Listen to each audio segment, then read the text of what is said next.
Welcome everyone. Today I'd like to talk about something which I'm going to need to be careful with because actually there's a ton of stuff to say about it. So I'm going to try and keep it succinct, and maybe if necessary I'll record some other videos on this another time. But what I'm noticing recently, and actually for a long time, is that the number of people who come to me in studio, in one-on-one classes, online, and tell me that they can't meditate or that they're not the kind of person that can meditate. And typically, the reason why, or the justification that they use for telling me this about themselves, is because they have in the past tried to meditate and found that it wasn't for them a particularly peaceful experience. They weren't floating off the ground or levitating or feeling particularly blissful or feeling particularly calm. In fact, what they report is that they're the kind of people that have minds that wander all over the place, and therefore they find it very, very difficult to concentrate. Well, the first bit of good news is that, well, that's actually the case for everyone.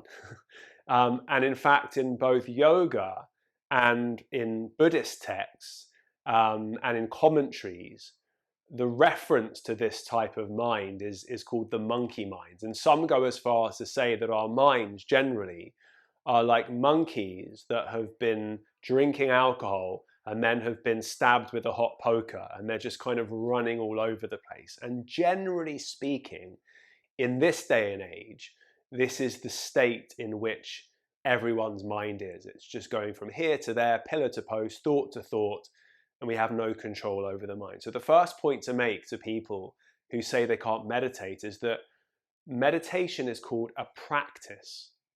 And the reason it's called a practice is because we have to practice the technique so that gradually and slowly we can transform the patterns of our minds from the monkey mind, where we're literally moving from thought to thought, object to object, moment to moment, to a more one-pointed and to a place where we can keep our mind steady in one direction for a longer and longer period of time.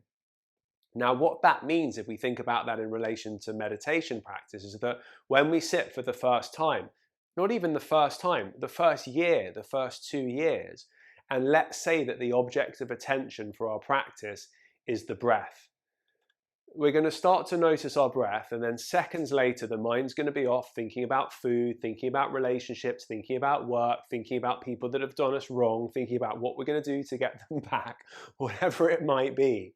And it may be like another 5 or 7 minutes until we even realize that our mind has gone there before we bring it back.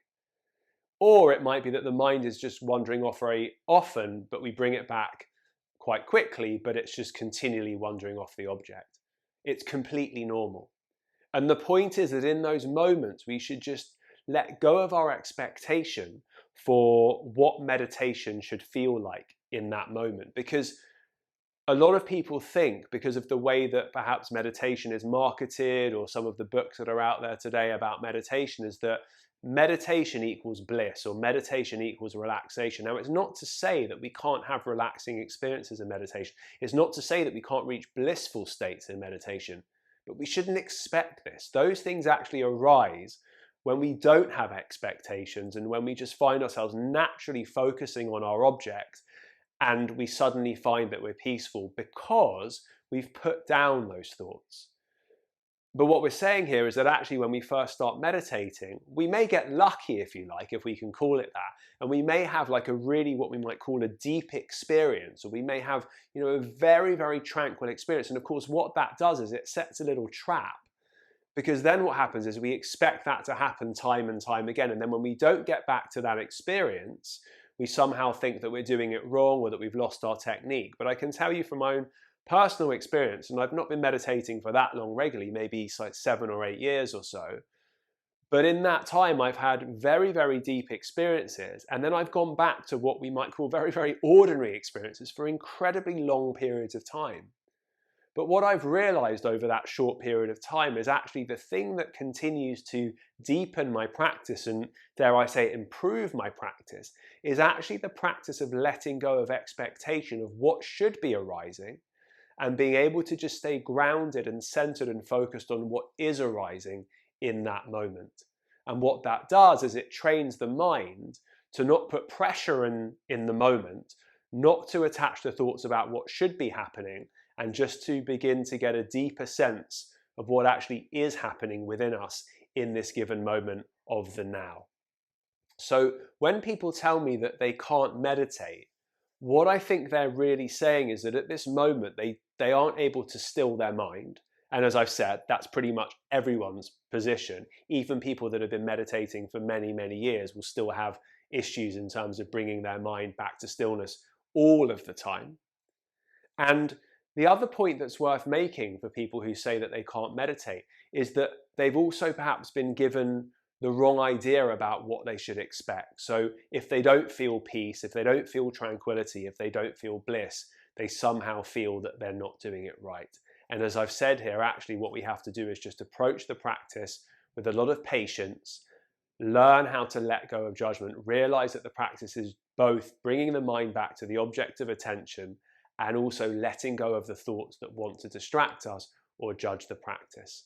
And then over time, what we might find is that gradually we start to get into a groove, we start to deepen our concentration more quickly, and we do start to access these levels of tranquility, peace, relaxation, and so on for certain moments. But even when they arise, we must learn not to attach to them or continue to try to seek them out if they don't appear to be forthcoming.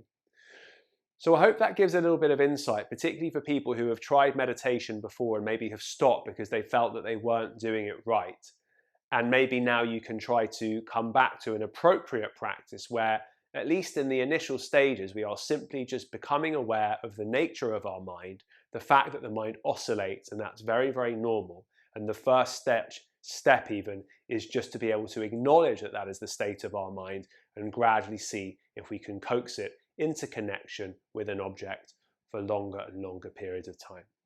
So thanks for being here. I hope that was of some help. Explore it, reflect on it, see what you think, and I'll see you again soon. Namaste.